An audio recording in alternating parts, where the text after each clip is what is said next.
Good morning guys, it is a gorgeous sunny Monday morning and I just wake up with such positivity when it's like this. It feels really warm. I haven't got a jacket on today, just a hoodie, and it's beautiful, clear skies and sunshine.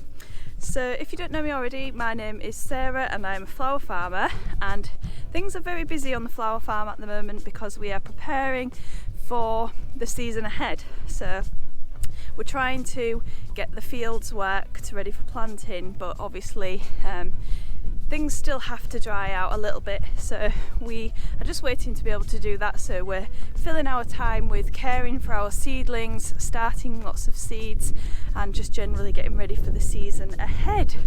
And if you watched my video last week on Sunday, then I said to you that I wanted to bring the pigs into my flower field, into a section of the field that I aren't using at the moment, and I want to utilise those pigs to make them work for their keep, and I want to put them into the field so that they can start rotavating it over for me.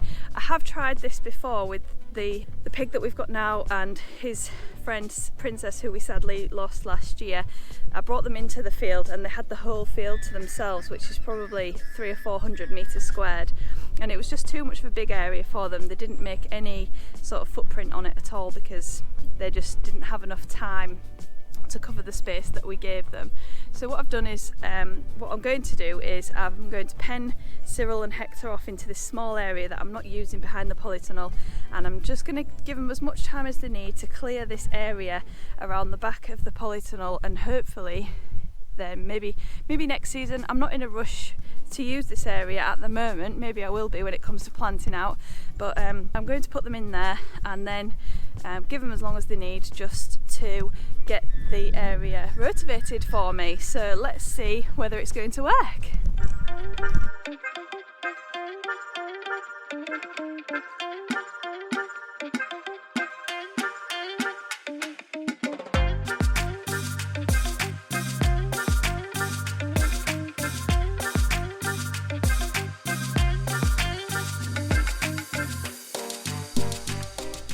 So we've got the area fenced off, and now we just need to go and add some pigs and a water bucket for them.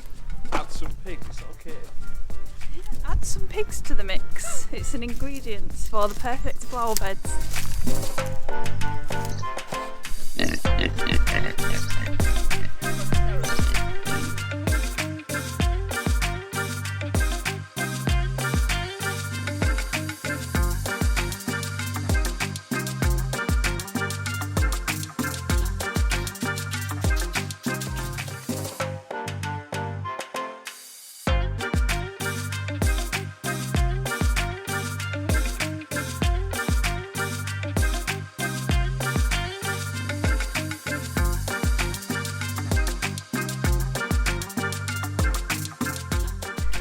The alpacas are doing alarm calls at the pigs. I'll see if I can catch it on camera.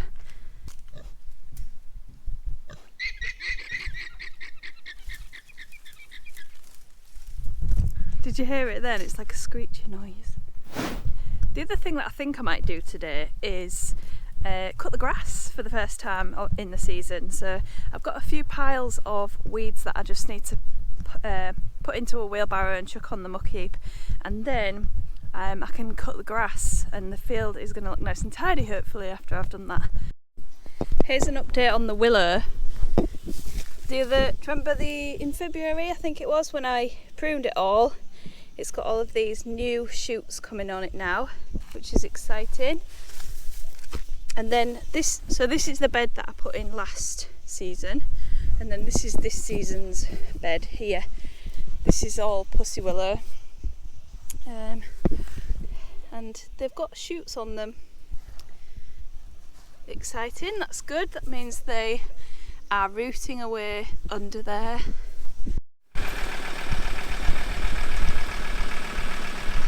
The queen is off to be chaperoned around the fields.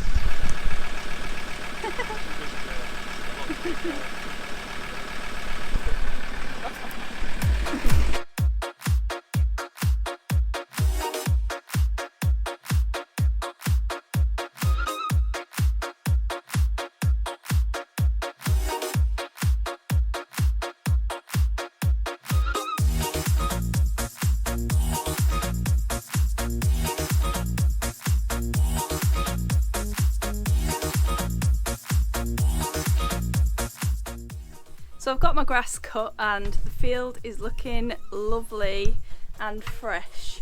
So I'm really pleased about that. And what I've just decided to do now is put on these stocks that I started in the soil blockers.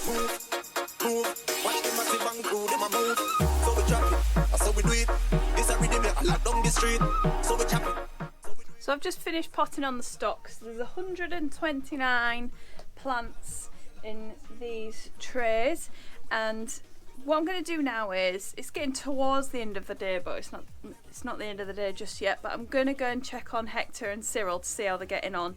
We did actually have an escape earlier on, which I didn't film just because we had to run and chase after Cyril, who managed to get out. So one of the girls who works here called me and she was like, do you know that one of your pigs is running around on the muck hill? So we had to go and get him off the muck hill and put him back where he belongs. I don't think that they're really enjoying being in that area just because there's not a lot for them to do in there. So give it another couple of days, and if they still don't like it, then we'll have to give up on that and just cover it with some weed membrane.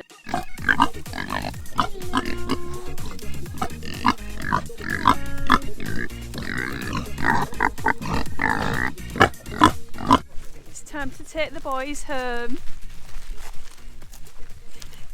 They're eager to go home.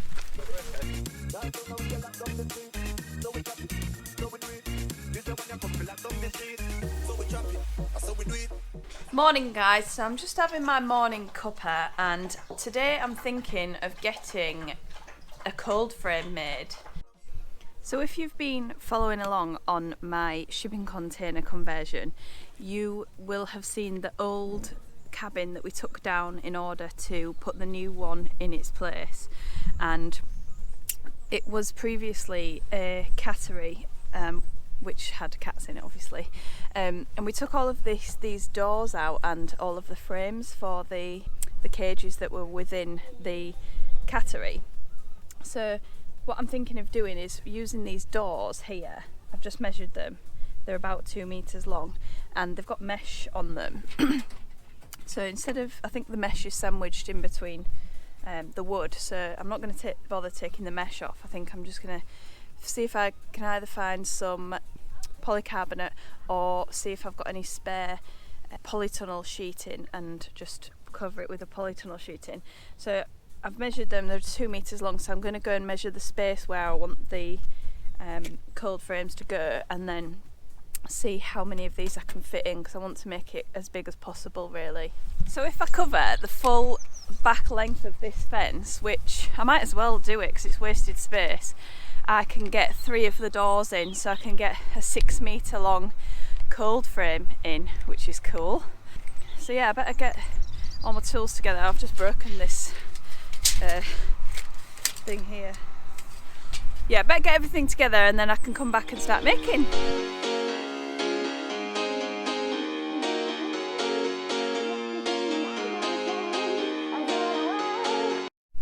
Okay, so I've just got this weed membrane because I want to put that down on the floor, and then I've got the doors there. I've just been and picked 2 of them up, so I just need an extra one. But you can already see how long it's going to be. It's going to be 6 meters long, which is massive. So I've got my weed membrane laid down, and I've put I'm going to have, I think the back depth is going to be 3 boards thick, or 3 boards tall. So I watched a YouTube video this morning which said that you should limit the size of your cold frame's height, because otherwise that just gives it more opportunity for it to struggle to warm up. So you want it to be a small area so that the air within it can get nice and warm. So I think I'm going to have 3 boards thickness or height at the back, and then 2 boards height at the front. I'm hoping that's going to be tall enough.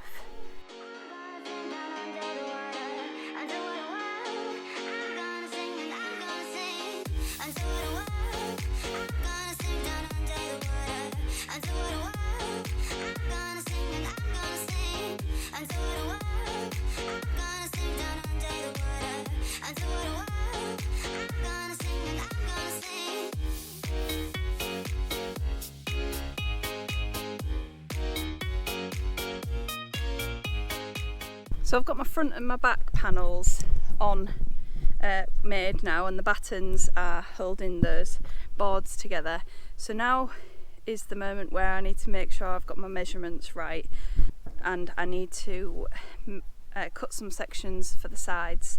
So I'm not going to do the sloping bit just yet, but I'm just going to do the bottom two boards that are going to be the full width boards. So they need to be with the width of the door frames that I've already got, which are over there near the fence. And then I can brace these together with those side pieces, and we should be nearly good to go. Right, so I haven't fastened this front piece on yet because I've just stood it up, and I'm thinking that it looks a bit too deep for the width of the bed. So I'm thinking that this front wall is going to put shade inside there, which obviously isn't what we want. So I'm just wondering whether to make it one board width rather than two high, because obviously I want my seedlings to get maximum amount of light and heat. So as you can see, it's midday now, and the shadow that's cast across here is pretty much half of the raised bed. So I think I'm going to have to make an adaptation to it now. I've unscrewed the first section, the front section, and I've just propped up that one board on its own, and that seems to look a bit better than it did with two board heights. So I think I just need to recut the two corner pieces, and then we're ready to start putting it back together again. Right, I've made a few adjustments based on the fact that I wanted to lower the height of the front part of the cold frame. It's been an absolute nightmare, to be fair, without any power tools or without a power saw. So I've finally done it. So I've got to screw this front part on now, and then I just need to figure out how the slanted parts are going to fit into the frame.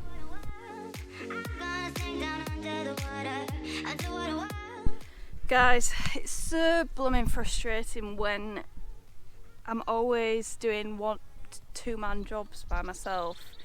I'm just getting really frustrated. A minute ago I was just moving some weed membrane on my own, and it's just so much harder doing everything by yourself.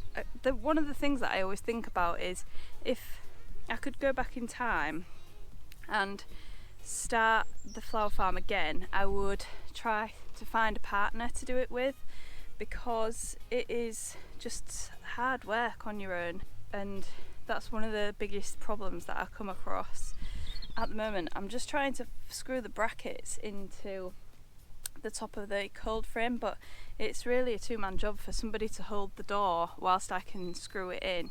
I can't hold it and screw it at the same time, so it's really frustrating. Rob's gone drilling now, so at a different farm, so he's gone, so he can't help me.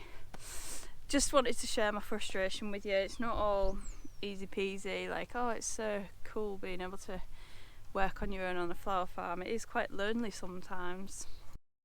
Right, I've got the angles done. I didn't film it because I nearly had a breakdown halfway through, and it looks quite shit because it's just hand done rather than with a tool.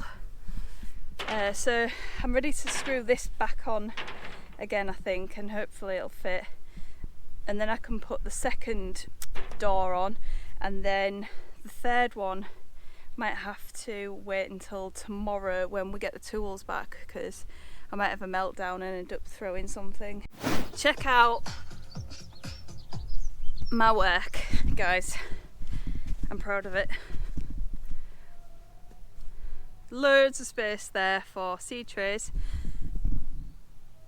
The only thing I need to do is, like I said before, I need to finish off this corner here, and I was going to wait till tomorrow until we had the power tools, but I'm so close to finishing I can just smell the end of it. So what I'm going to do is just torture myself for another few minutes with the hand saw, and hopefully I can get this finished and it's all done. I went to look for some plastic, but we haven't got any, so I'm gonna have to measure up and see what's worth doing, whether I should buy some polycarbonate sheets or whether to buy some polytunnel plastic wrap and just wrap it in plastic.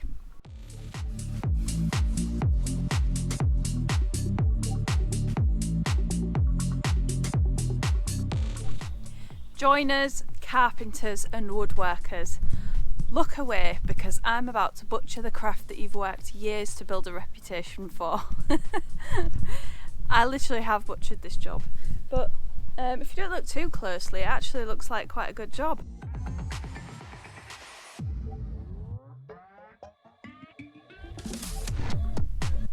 It's so big, it's going to be so handy just to have 6 meters worth of hardening off space.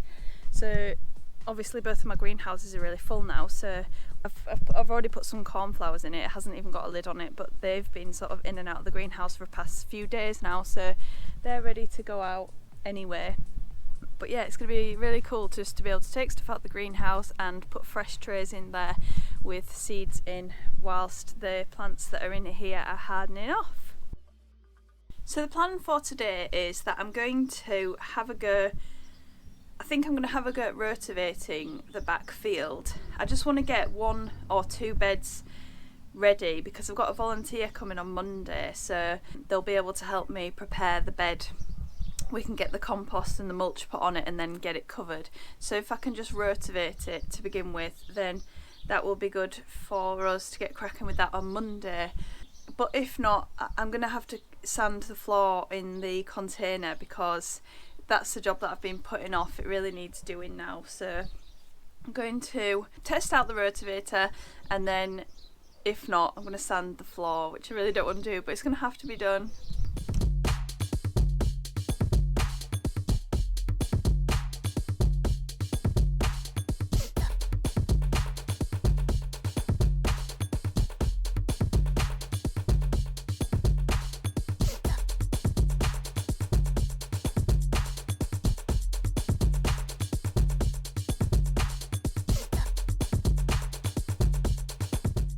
So I managed to get loads of that rotavated this morning. I've decided just to do that for today because I've got my volunteer coming on Monday. So I've rotavated enough, I think, for 3 beds. So we can prepare 3 beds on Monday. I don't know whether we'll get 3 done between us on Monday, but I might start doing that tomorrow afternoon just to get a head start on it. So what we're going to do is, now that I've rotavated it, I'm going to be topping it up with compost and possibly some of the alpaca poo and straw mix just to mulch it, and then we'll be covering it with weed membrane. So what I'm going to go and do now is work on the shipping container a bit more because it's kind of come to a halt. So I want to paint the side of it because one side of it is still red with all of the shipping container writing on it. When we get flowers, hopefully next month, then at least I'll be ready for them in the shipping container when they start flowering. So I've just finished painting the doors for the shipping container, and I shot myself in the foot really because I need to have the doors open to sand the flooring because it's so dusty. But obviously now I've got wet paint, so I can't sand the floor. So what I'm going to do is start putting some compost down on these beds.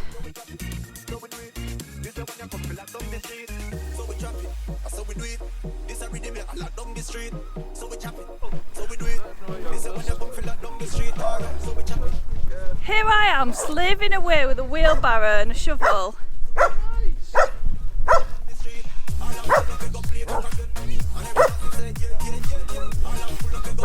Ellie, that's right in my ear.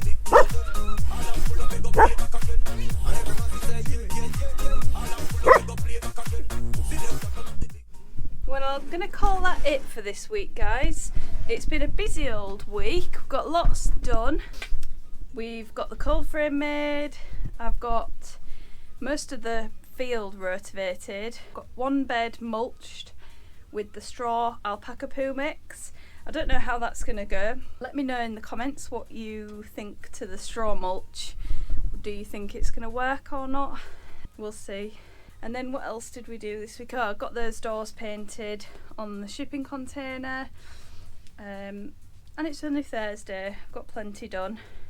And I didn't really provide you with a proper update on Hector and Cyril's rotavating efforts. They didn't do that much of a good job, and I don't think they were that happy to be in there either. So I'm not going to torture them by making them stay in there if they don't want to. So we've given up on taking them around the back there, so it looks like I'm going to have to prepare it by hand.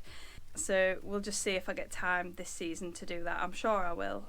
Thanks so much for watching as ever, and if you liked it I would love it if you gave it a thumbs up. Like I said the other day, my goal is to reach 10,000 subscribers by the end of the year, so let's see if we can do it. So yeah, thanks so much for watching, and I'll see you next week.